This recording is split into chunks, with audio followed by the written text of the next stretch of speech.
আজও মুর্শিদাবাদের অলিতে গলিতে ইতিহাসের শ্বাস-প্রশ্বাস শুনতে পাওয়া যায়। মুর্শিদাবাদে পা রাখলেই ব্রিটিশ আমলের গোলা বারুদ মাখা বাতাস মনে হয় এখনও বয়ে যাচ্ছে। সারি বেঁধে দাঁড়িয়ে আছে মসজিদের গম্বুজ। এক কথায় ইতিহাসের আসল ছোঁয়া পেতে মুর্শিদাবাদের জুড়ি নেই। সেই মুর্শিদাবাদেই অতি পরিচিত স্থান হলো কাঠগোলা বাগানবাড়ি। জানা যায় নবাব মুর্শিদ কুলি খাঁয়ের নাম থেকে এই মুর্শিদাবাদ নামকরণ হয়। আজও মুর্শিদাবাদ ইতিহাসের অজানা রহস্যের গন্ধে ভরপুর। নমস্কার দর্শক বন্ধুরা, আমি পিয়ালি চলে এসেছি পিউভি ব্লগ চ্যানেল থেকে। বড়দের প্রণাম এবং ছোটদের ভালোবাসা জানিয়ে আজকের ব্লগটি শুরু করছি। ভিডিওটি শুরু করবার আগে নতুন দর্শক বন্ধুদের উদ্দেশ্যে বলছি, আমাদের কাঠগোলা বাগানবাড়ির আরও দুটি পর্ব কিন্তু আপলোড করা হয়েছে। অবশ্যই সেই দুটি পর্ব দেখে এই পর্বটি দেখলে অনেকটাই দেখতে এবং বুঝতে সুবিধে হবে। আর আজকে কিন্তু ঘুরে দেখাবো কাঠগোলা বাগানের চিড়িয়াখানা এবং জৈন টেম্পল। শোনা যায় ঢাকা থেকে সুবাহ বাংলার রাজধানী এখানে সরিয়ে আনেন মুর্শিদ কুলি খাঁ। একসময় তিনি নবাব হয়ে উঠলেন বাংলার সিংহাসনে। তারপর বসেছিলেন একের পর এক সরফরাজ খাঁ, সুজাউদ্দিন আলীবর্দী খাঁ এবং Sirajuddaulah. British East India company বাংলার রাজনৈতিক ক্ষমতা দখল করার পর মুর্শিদাবাদের রাজনৈতিক গুরুত্ব কমতে শুরু করে, আর ফুলে ফেঁপে উঠতে থাকে কলকাতা। মুর্শিদাবাদের মায়াবী আকর্ষণ কিন্তু তাতে নষ্ট হয়নি। আজও তার অলিতে গলিতে ইতিহাসের শ্বাস প্রশ্বাস শুনতে পাওয়া যায়। আর ঠিক এই জন্যেই পর্যটক এবং গবেষকরা এক অমুক টানে নবাবদের এই শহরে ছুটে আসেন বারবার। মুর্শিদাবাদের সব থেকে জনপ্রিয় দ্রষ্টব্য হাজারদুয়ারি প্রাসাদ থেকে মাত্র 4 কিলোমিটার উত্তরে আছে কাঠগোলা বাগানবাড়ি।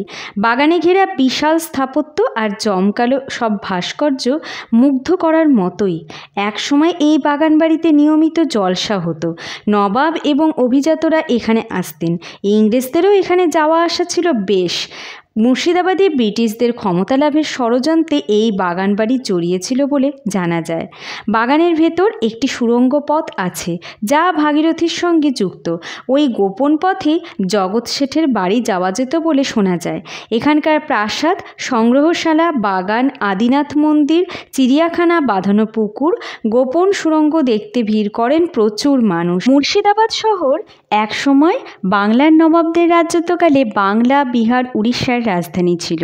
আর মুর্শিদাবাদ শহরের এই কাঠগোলা বাগানে কথিত আছে একসময় কালো গোলাপের চাষ হতো, কিন্তু এখন এই 30 একর জায়গা জুড়ে শুধুই আম বাগান রয়েছে। এই জায়গাটি কিনে বাগান বাড়ি তৈরি করেছিলেন জিয়াগঞ্জের রাজা লক্ষ্মীপদ সিং দুগার। এই লক্ষ্মীপদ, জগৎপদ, মহিপদ এবং ধনপদ এই 4 ভাই এখানে থাকতেন। এখনও বাগানে ঢুকলে দেখা যায় এই 4 ভাইয়ের ঘোড়ায় চড়া মূর্তি।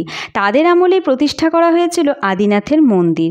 এই জৈন মন্দির কাঠগোলা বাগানবাড়ির অন্যতম প্রধান দ্রষ্টব্য। এই বাগানটি অবশ্য আদিনাথের মন্দির বা পরেশনাথের মন্দির বা কাঠগোলা মন্দির নামেও পরিচিত। কাঠগোলা বাগানে অবস্থিত ভগবান আদিশ্বরকে উৎসর্গ করেই এই জৈন মন্দিরটি তৈরি করা হয়েছিল। অবশ্যই তোমাদের মন্দিরের সামনে নিয়ে যাব আর সেই 900 বছরের পুরনো মূর্তি দেখব। তার আগে আমার সঙ্গে যে গাইড রয়েছেন উনি কি বলছেন এবং কি কি ঘুরে দেখাচ্ছেন সেটা আগে দেখে নেওয়া যাক। চলো তাহলে ফলো করবেন। এটা উঁচু ঢিপ দেখতে পাচ্ছেন। এটা 4 ভাইয়ের ছিল গেস্ট রুম, এটা ভেঙে গেছে এখন। আর এটা ছিল অফিস ঘর, বাঁদিকেটা লেফট সাইড অফিস ঘর। এটা অফিস ঘরই রেখেছে, কাজ মেনটেন্স করে। আর এইটা ছিল রান্নাঘর, কিচেন, নতুন যেটা দেখতে পাচ্ছেন এখন নতুন করা হয়েছে। এখন এটাকে গেস্ট রুম করেছে। জৈনদের রাজস্থান থেকে যত গেস্ট আসে তাদেরকে এখানে থাকতে দেওয়া হয়।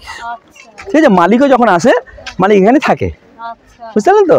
এবার আমরা নাচমহলের দিকে এগাবো, যেখানে লখনৌর বিখ্যাত বাইজি হীরাবাই ড্যান্স করতো, সেই জায়গাটা।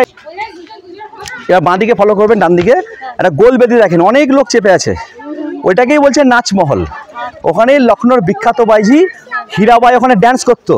ওপেন ছিল না, শীষ মহল ছিল, পুরো কাঁচ দিয়ে ঘিরা ছিল। এখানে 500,000 লোক থাকতো না।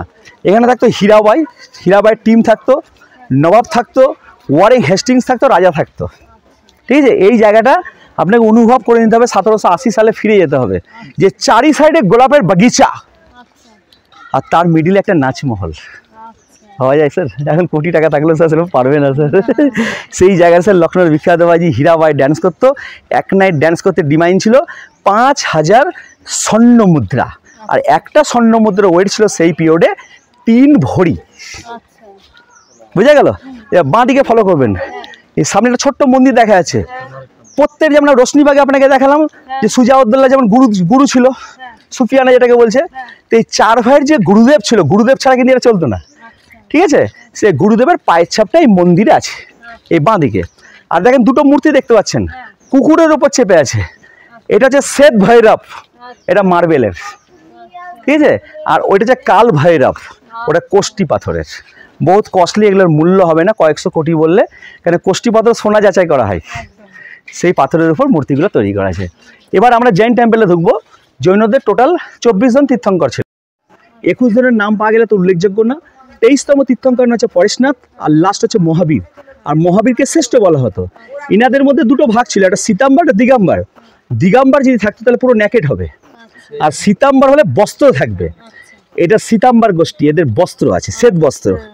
এবার দেখেন তারাপীঠে যদি আপনি যান তাহলে আপনি মায়ের জন্য কি করবেন, জবা ফুলের মালা নেবেন, মাকে পুজো দেবো। কিন্তু আপনি যদি এই মন্দিরে যান তাহলে আপনার কি ফুল লাগবে, শ্বেত পদ্ম। বাঁ দিকে ফলো করবেন, তালা আপনার পুকুর দেখা যাচ্ছে, এখানে তখন সাদা পদ্ম ফুল চাষ হতো। আর এখান থেকে ফুল নিয়ে 4 ভাই মন্দিরে পুজো দিতে যেত, বুঝা গেল? আর এগুলো সব গোলাপের বাগিচা। এখন দেখেন বেশি ঠান্ডা পড়েনি বলে গোলাপ হয়নি, ঠিক আছে? কিন্তু গোলাপ গাছ আছে। একটু ঠান্ডা পৌষ মাস দিকে মিডিল হলে পরে তখন গোলাপগুলা অনেক হবে। তার জন্য কাঠগোলাপ বাগানের আর এক নাম হচ্ছে গোলাপ বাগ। মানে অনেকে বলে কাঠগোলা, অনেকে বলে গোলাপ বাগ, আবার কেউ বলে বাগান বাড়ি। এবার মনে করেন আপনি বাগান বাড়ি বলে নাম শুনে গেছেন, আমি আপনাকে কাঠগোলা দেখালাম, গোলাপ বাগ দেখালাম, পরবর্তী বলেন দাদা আমাকে বাগান বাড়ি দেখালেন না তো। তার জন্য আপনাকে একটা জায়গায় 3টে নাম বলে দিলাম। কেউ বলে কাঠগোলাপের বাগান বাড়ি, কেউ বলে গোলাপ বাগ, আবার কেউ বলে বাগান বাড়ি। বুঝা গেল ম্যাডাম? এবার দেখেন এর ভিতরে রাখা আছে আদিনাথ, পরেশনাথ, মহাবীরের মূর্তি। লেফট সাইডের মূর্তিটা আদিনাথ, রাইট সাইডের মূর্তিটা হচ্ছে পরেশনাথ, আর মিডিলে যে সব থেকে বড় মূর্তি আছে সেটা পরেশনাথের মন্দির। এবার দেখেন এই সৈনিকদের দিকে একটুখানি নজর দিবেন। তখনকার দিনে 260 বিঘা যে এলাকা ছিল, এবং 260 বিঘা এলাকার পাহারা কে দিবে? দেখেন এরকম সৈনিকরা থাকতো, একটা হাতে থাকতো ঘন্টা, আর একটা হাতে থাকতো গাদা বন্দুক, অর্থাৎ ডু আর ডাই, ল্যারেঙ্গে নাই ম্যারেঙ্গে। কোনো যদি বহিঃশত্রুরা আক্রমণ করতো তখন তো ওয়ারলেস ছিল না, বাজিয়ে দিবে, ও ঘন্টা বাজাতো, ওর ঘন্টা শুনে গোটা এলাকা ঘন্টা বাজতো, অ্যালার্ট, রেডি হয়ে যাও, কোনো বহিঃশত্রুরা আক্রমণ করতে এসছে। অর্থাৎ তুমি যদি না হেরে যদি বাসার কাছে যাও, বাসা তোমাকে কতল করে দেবে, লড়ে আসো নয় মরে আসো, কিন্তু তার আগে তুমি আসবে না, ঠিক আছে? এবার দেখেন হাতি দেখতে পাচ্ছেন মন্দিরে ঢোকার আগে। ভারতবর্ষের মধ্যে আপনি যেখানে যাবেন জৈন টেম্পলে হাতি পাবেন। হাতি রাখার উদ্দেশ্য হচ্ছে ধনের প্রতীক, ঠিক আছে? এই হাতিগুলো রাখা আছে, দেখেন এরা সব মার্বেলের, কিন্তু হাত দেন উল্টিয়ে, বিশাল ঠান্ডা, বরফের মতন ঠান্ডা। দেখেন রাজস্থানী পাতা, জয়পুর, শিল্পী কিন্তু দিবাকর ভাস্কর, যারা হাত কেটে নিয়েছিল। ওকে, এবার আপনি মন্দিরটা দর্শন করাচ্ছেন, কারণ মন্দিরের ভিতরে ক্যামেরা ভিড়াতে দেয় না, ঠিক আছে? যে মন্দির দেখতে পাচ্ছেন আদিনাথ, পরেশনাথ, মহাবীরের মূর্তি আছে। দেখেন মন্দিরের ভিতরে খাবার ও জল নিয়ে প্রবেশ নিষেধ, বা এখানটা কোনো ক্যামেরা করা নিষেধ আছে। তার জন্য মন্দিরটা আপনার চোখ হচ্ছে ক্যামেরা, আপনাকে অনুভব করে চলে আসতে হবে।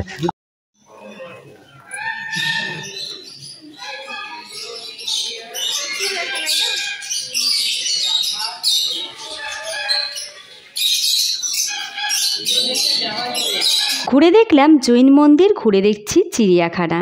এরকমই মুর্শিদাবাদের কিন্তু খোস বা কিরেটেশ্বর মায়ের মন্দির, ডাহাপাড়া ধাম থেকে শুরু করে অনেকগুলি ব্লগ আপলোড হয়েছে। কাঠগোলা বাগানেরও 2টি পর্ব কিন্তু আপলোড হয়েছে। তোমাদের হাতে সময় থাকলেই তোমরা অবশ্যই সেই পর্বগুলি একটিবার দেখে নিতে পারো। জানো তো এই জায়গাটি ঘুরে দেখতে দেখতে আরও একটি তথ্য তোমাদের সাথে শেয়ার করা হয়নি, সেটা মনে পড়লো, সেটাই তোমাদের সাথে ছোট্ট করে শেয়ার করছি। এখানকার স্থানীয় মানুষরা বলে থাকেন বাগানের পূর্ব দিকে পুরনো মসজিদ আর কবরস্থানের পাশে একটি ইদারা থেকে প্রচুর গুপ্তধন নাকি পেয়েছিলেন এই 4 ভাই। তার সাহায্যে বাগান এবং মন্দির গড়ে তোলা হয় একসময়। অনেকে আবার বলেন এই 4 ভাই ছিলেন দস্যু লুটেরা, কেউ বা আবার বলেন তারা আসলে ছিলেন ব্যবসায়ী। এইখানকার স্থানীয় মানুষদের মধ্যে এই কাঠগোলা বাগান বাড়ির 4 ভাইকে নিয়ে রয়েছে প্রচুর মতান্তর। তো যাই হোক, তোমাদের মত কি সেটা কিন্তু অবশ্যই কমেন্ট বক্সে জানিও। আজকের মতন তো সময় শেষ। আমি এখন কাঠগোলা বাগান বাড়ি ছেড়ে আবারও একটি নতুন গন্তব্যের উদ্দেশ্যে রওনা দিচ্ছি। খুব তাড়াতাড়ি কিন্তু তোমাদের সাথে দেখা হবে নতুন একটি ব্লগে। ততক্ষণের জন্য সবাইকে অনুরোধ করব, এই ভিডিওটি ইউটিউব চ্যানেল থেকে দেখে থাকলে চ্যানেলটিকে সাবস্ক্রাইব করে পাশে থাকা বেল বাটনটি প্রেস করে, পেজ থেকে দেখে থাকলে পেজটিকে ফলো করে, ভিডিওগুলিকে লাইক কমেন্ট শেয়ার করে আমার সঙ্গে থেকো। ততক্ষণের জন্য সকল দর্শক বন্ধু সুস্থ থেকো, ভালো থেকো, অবশ্যই দেখতে থেকো পিউ ব্লগ। খুব তাড়াতাড়ি দেখা হচ্ছে নতুন একটি ব্লগে।